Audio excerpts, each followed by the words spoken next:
ఇక అమెరికా రోడ్ల మీద నడపాల్సిన బైక్లను ఇండియాకి తీసుకొచ్చి ఈ యువతను తమ వలలో పడేసిన కంపెనీలు చాలానే ఉన్నాయి. ఆ బైకుల సంగతంటారా? ఒక్కొక్కటి 700 దానికి పైగా సీసీల బైకులు.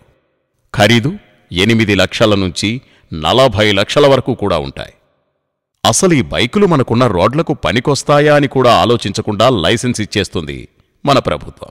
రిచ్ పీపుల్ వీళ్ళంతా ఇప్పుడు కార్ల నుంచి బైకులకు వచ్చారు. హై స్పీడ్ బైక్స్ వచ్చినాయి, హై కాస్ట్ బైక్స్ వచ్చినాయి, కారు కన్నా ఖరీదైన బైక్స్ వచ్చినాయి. దానికి ఎక్కువ పవర్ ఉంది. ఈ ట్రాఫిక్లో అంత పవర్ ఉన్నటువంటి బైక్స్ నడపాల్సిన అవసరం ఎక్కడా లేదు. అదేమిటంటే అగ్లీ డిస్ప్లే ఆఫ్ వెల్త్. మాకు హార్లే డేవిడ్సన్ వాళ్ళకి కొన్నాను నేను 25 lakhs అని చెప్పుకోవడానికి పనికొచ్చేటువంటి వెహికల్స్. అవి ఈ రోడ్ల మీద ఇష్టానుసారంగా ఒక్కోసారి తాగి నడపడం. వాళ్ళకి పడే శిక్షలు కేవలం 100 రూపాయల చలాన్లే. ఇవి చాలు. ఆ వెహికల్స్ తీసేసేయాలి. మీకు అది పొటెన్షియల్ డేంజర్. దారి నడిచే వాళ్ళకి వాళ్ళు వెళ్ళే వేగం, దానికి ఉన్నటువంటి ఉధృతి అది నియంత్రించి అసలు ఇంత కెపాసిటీ వెహికల్స్ రోడ్డు మీదకి రావట్లేదు అనేటువంటి నియమం ఉండాలి. ఇక ఆర్టీఏ విషయానికొస్తే వీళ్లు నిర్వహించే డ్రైవింగ్ టెస్టులు తూతూ మంత్రాల్లాగే ఉంటాయి. ఇంకా చెప్పాలంటే ఇక్కడ అంతా ఏజెంట్ల హవా నడుస్తుంది. నైట్ ఔటర్ రింగ్ రోడ్ మీద రేసింగ్ జరుగుతుంది. అన్ని లక్షల వాల్యూ చేసే బండ్లే ఉంటాయి. దానికి రిజిస్ట్రేషన్ చేసేటప్పుడు వాడి ఏజ్ ఎంత, వాడు నడపొచ్చా లేదా అనేది దేవుడు ఆర్టీఓ చూసుకోవాలి. వాడికి లైసెన్స్ ఇచ్చే దేవుడు. ఇప్పుడు పైసలున్న ఒక పెద్ద మనిషి ఉంటాడు, కానీ ఫోన్ చేస్తే లైసెన్స్ వస్తుంది. మేము పోయి 10 రౌండ్లు కొట్టినా కూడా మాకు లైసెన్స్ రాదు. మాకు ఇప్పుడు ఇక్కడ ప్రాపర్ కాదు మాది. మాకు ఇక్కడ లోకల్ సర్టిఫికేట్ ఉండదు. వాడు ఎక్కడో ఉండి కూడా ఫోన్ చేస్తాడు, వాడికి ఆటోమేటిక్ వచ్చేస్తుంది లైసెన్స్. దానికి ఎవరు రెస్పాన్సిబిలిటీ? ముందుగా ఏంటంటే 2 types ఆఫ్ వైలేషన్స్ ముఖ్యంగా మాకు కనిపిస్తుంటాయి. ఏంటంటే ఈ లైసెన్సింగ్ రూల్స్ ఏవైతే ఉన్నాయో ఆ లైసెన్స్ ఇచ్చేటప్పుడు ఏదైతే అవగాహన వారిలో ఉండాలో అది సరి అయిన స్థాయిలో లేదు. లైసెన్స్ ఇచ్చేటప్పుడు కఠినంగా వారికి రూల్స్ గురించి కానివ్వండి, ఎగ్జామ్స్ టెస్ట్ తీసుకోవడం, ఇవన్నీ ఏవైతే ప్రమాణాలు విదేశాల్లో మనం చూస్తుంటామో అవి ఇక్కడ లైసెన్స్ చాలా ఈజీగా తీసుకోవడం. అదే కాకుండా లైసెన్స్ లేకుండా చాలామంది టీనేజర్స్ ఈ మధ్య వెహికల్స్ నడుపుతున్నారు. అంటే యాక్చువల్లీ రూల్ ప్రకారం 18 years and above only motor cycle and heavy vehicle నడిపే లైట్ మీడియం వెహికల్స్ నడిపే అర్హత ఉంది. కానీ ఇక్కడ చాలామంది 14 year 15 year old boys, girls చాలామంది కూడా ఈ వెహికల్స్ నడుపుతుంటారు. అదే కాకుండా రేసింగ్ అనే ఒక కాన్సెప్ట్ మేము చూసాము హైదరాబాద్ సిటీలో. అది అక్కడ హైదరాబాద్ సిటీలో మేము చాలా టైట్ ఎన్ఫోర్స్మెంట్ చేసిన తర్వాత వాళ్ళు ఓఆర్ఆర్ ఇటువంటి ఏరియాస్కి షిఫ్ట్ అయిపోయారు. చాలా గ్రూప్స్ ఉన్నాయి, యంగ్స్టర్స్వి చాలా గ్రూప్స్ ఉన్నాయి సిటీలో.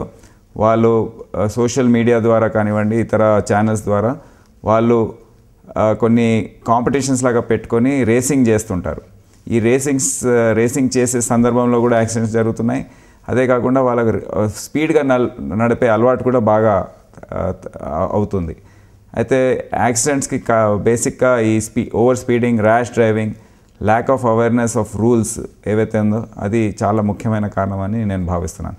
ఇలా సినిమాలు చూసి యువకులు వేగంగా బైక్లు, కార్లు నడపడం, వారికి ఈ ఖరీదైన బైకులు తల్లిదండ్రులు కొనివ్వడం, దాన్ని చూసి చూడనట్టుగా ఆర్టీఏ అనుమతించడం, ఈ కారణాలన్నీ కలిసి యాక్సిడెంట్ల రూపాలుగా మనకు న్యూస్ పేపర్లో దర్శనమివ్వడం, ఇది చదివి మనం అయ్యో అని బాధపడడం ఇప్పుడు సామాన్య విషయంగా మారింది.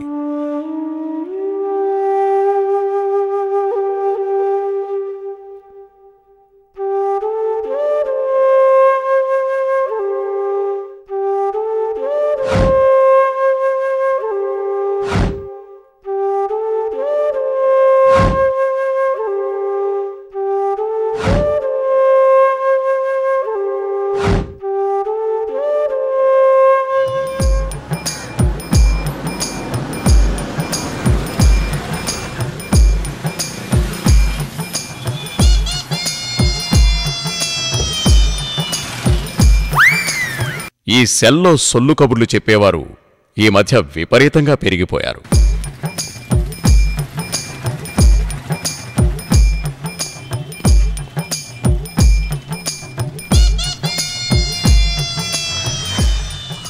Cell phone driving is an offence as per Motor Vehicles Act. And in fact, there is a hike in the fine amount to rupees 1,000, and which is creating some kind of uproar in the society. And but we are enforcing it, and I think I like to make an appeal to the people that definitely it has a bearing on the accidents. So I mean, you get distracted. I mean, the moment you receive a call or you make a call, you get distracted, and you may not see any pedestrian crossing or any vehicle. So you lose concentration. We do advertise. I mean, in fact, we are having some VMS boards across the city in the important junctions like KBR, VV statue, PCR junction, where we try to advertise avoid cell phone driving. So we try to make the people aware through various mechanisms and means. What I feel during driving కానీ లేకపోతే వాళ్ళు నడిచేటప్పుడు కానీ road crossing చేసేటప్పుడు కానీ ఎంత emergency ఉన్నా కూడా ఒక 5 minutes ఆ పని పూర్తి చేసిన తర్వాత వాళ్ళు మాట్లాడుకుంటాం తప్ప ఈ క్రాసింగ్ చేసేటప్పుడు కానీ తర్వాత అటువైపు నుంచి ఇటువైపు వచ్చేటప్పుడు కానీ నడిచేటప్పుడు కానీ బస్ ఎక్కేటప్పుడు కానీ వాళ్ళు ఐ ఫీల్ నేను అనుకుంటాను అటువంటివి మనకి పర్సనల్గా కూడా మంచిది కాదు, అవతల కూడా మంచిది కాదు. డ్రైవింగ్ చేస్తూ సెల్లో మాట్లాడడం ప్రమాదం మాత్రమే కాదు, ఆరోగ్యపరమైన సమస్యలకు కూడా దారితీస్తుంది. దీనివలన భుజాలకు మెడకు సంబంధించిన సమస్యలు తలెత్తుతాయి.